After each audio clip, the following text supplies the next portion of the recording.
Today, I'm going to take a look at using path information to animate several different objects. So in this example, we're going to use the same path information to animate a text layer, to animate a shape layer, to animate an object, and then also an effect. So jump back at the example here and take a look at this. Let me scrub in here just a little bit. The same path information is being used to animate the text layer, this shape layer here, this object, and then also this effect CC particle world. So let's start a new composition. Go up here to composition, new composition, and 1920, 1080, 2997, about 10 seconds long. The first thing that I'm going to create is a shape layer. So I'll go up here to layer, new, shape layer, select that, and we're going to draw our path, our roller coaster path, with the pen tool. I select the pen tool, make sure that my shape layer is selected, and I'm going to draw this path. I'm going to start outside of the composition, click once right here, and then come in a little bit so that I can draw the first curve there. And now I'm going to come down to the bottom, click once right there, jump over just a little bit, and click and create that curved path. Come up and kind of do the same right there. Click, draw that. Let's see. And my last point will be right outside of the composition. So there's my path. And the way that I have this shape layer set up, there's no fill to it. And then I have the stroke properties right there set as a white color, and the pixel width is about 7 pixels.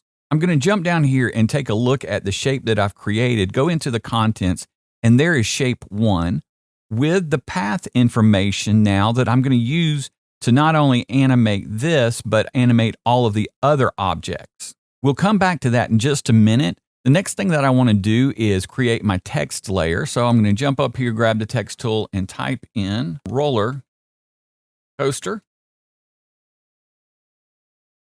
Check a few things on this. It's best if your anchor point for this text layer is in the center of the text. And so to make sure of that, select the text, come over here to paragraph, and make sure that it is center aligned right there. And then I want to align the text to the composition. So I'm going to select align horizontally and align vertically. This is going to help when we paste this path information in that it's more closely aligned. So now I'm going to come down here to my shape layer. I'm going to copy, select that path right there and copy that path information, Control C, Command C. And now I'm going to go up to my roller coaster. To create a path for this text, we're going to need to add a mask. So I'm going to right click on the roller coaster text, go up to mask and do new mask right there. Let's open up the text layer to go to the mask and find that mask path. There's nothing there right at the moment, so we're going to paste that information in, Command V or Control V. You'll see now that we have that path information in there. It's slightly off, but we can fix that easily. I'm just going to arrow up and get that path in place. And now we'll go into the text properties right here under that text layer, and you'll see the path options right there. We'll open it up and we will select mask 1. And now that text layer is aligned to that path. We have a few options there. I'm going to keep it as it is, but I'll show you these options real quick. Reverse path flips it. We can align perpendicularly, or we can force the alignment. There's a few options there for other animations you might want to use. For this animation, we're going to use the first margin, and I'm going to scrub that to the left. I can hold down the Shift key. That'll speed it up. And you'll see this little red crosshairs right here. I want to align that or get it close to that first path point right there, that first vertices right there. And with my timeline indicator at the very beginning of the timeline, I'm going to set the first margin keyframe right there. And I'll animate this for about 5 seconds and bring that to the other end. Hold down the Shift key and get that just off screen right there. And now we have our animation.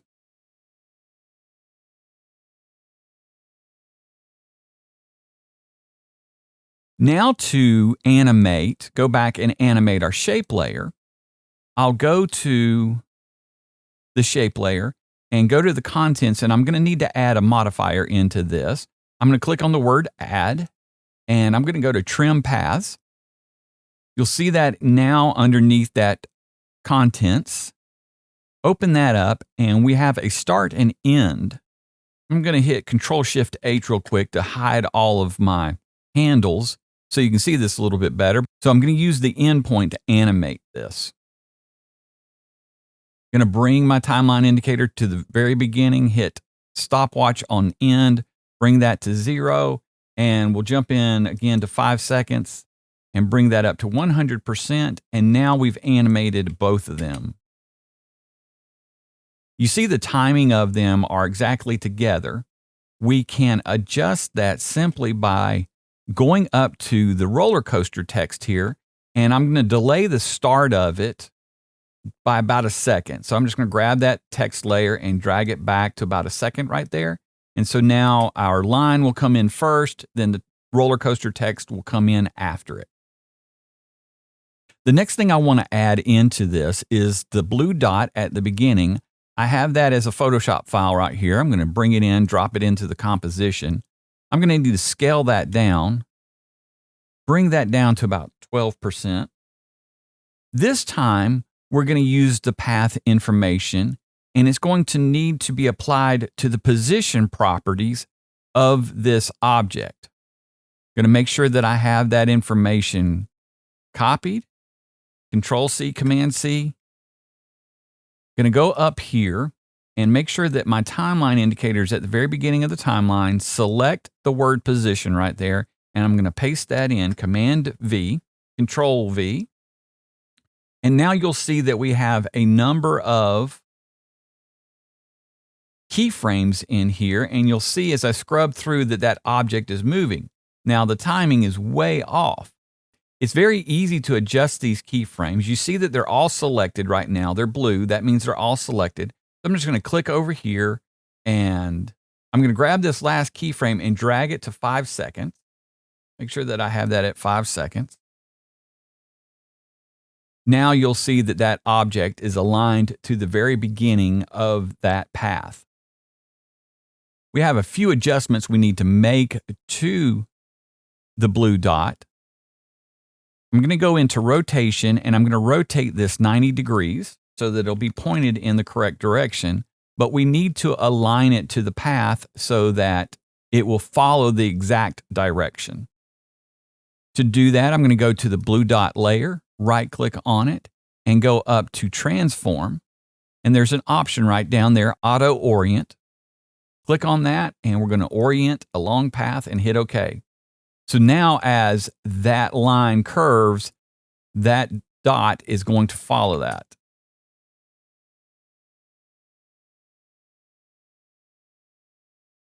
The next thing we want to do is add in CC Particle World, which was creating, and I'll take a look at that real quick, jump over here, that is creating the little fire effect right there. That's CC Particle World.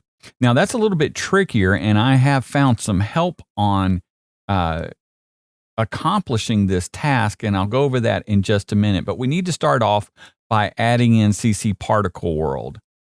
So I'm going to come up here and go to Layer, New, and Solid. And we'll just go with 1920 by 1080. Black solid works fine. We're going to add CC Particle World to that. Go into Effect, and we'll come down to Simulation, CC Particle World, and there it is. Now, I'm not going to go into too much detail with CC Particle World, but one of the issues with CC Particle World is that the 0 point for X, Y, and Z is right here in the center of the layer. For the composition, 0 point is up here in the upper left-hand corner for X and Y. So these position properties don't coordinate. So that's where we're going to need a little help, and we'll get that in just a minute. To accomplish this, we're going to need to add in one more layer. We'll go up to Layer, New, and we're going to need a null object. So we're going to use this null object, and once I add that null to in, it is going to need to be a 3D layer, so I'm going to click that on. Now I'm going to jump into CC Particle World, and I'm going to go to the producer here, and we're going to need to paste that expression in for each one of those. I'm going to alt-click on the stopwatch right there. I'm going to jump over to the tutorial real quick and copy that expression, jump in here and paste that. I'm going to need to change this to null 2 because that is the null that is in my composition. And copy for Y. And alt-click there. Paste that in, change that to null 2. And then do the same for Z. Now the producer of CC Particle World is linked to this null right here. So now when I go to the position property of this null, it is controlling CC Particle World. I can now take the original path information from the shape layer and paste that into the position properties of this null, and it should follow that path. Come back to the beginning of the timeline, select position, paste that in. You'll see now that path that has been created, and we'll scrub through that. Now there is an issue again with our timing, and we will fix it like we did with the blue dot. We'll just grab that last keyframe right there, drag it out to 5 seconds, and now it will be in time and position with the blue dot in the beginning of the line. Now we need to make a few adjustments to CC Particle World. Going to leave the birth rate at 2. Going to move the longevity to 0.5.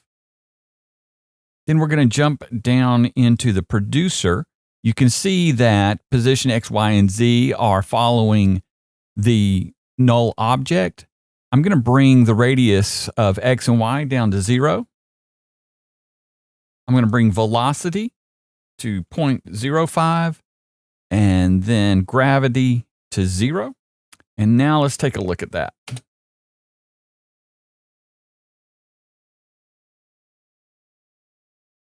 To recap real quick, we started off with our shape layer, creating that shape layer, then creating that path right there. And that's what most of all of this is based on. We've copied that path several times using it on the roller coaster. Once we created that text, we added a mask and pasted that path information to that mask. And then under path options right there, we applied that mask path information for the text to be animated on that first margin. With the blue dot, we again used that path information and pasted it to the position property for that object.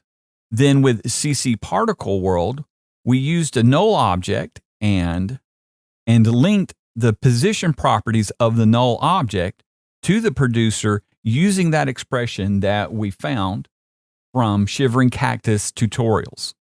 Then in the null object, just like we did with the blue dot, we pasted that path information into the position properties and adjusted the keyframes. I hope this has been helpful. For more on After Effects and Premiere, check out my other tutorials.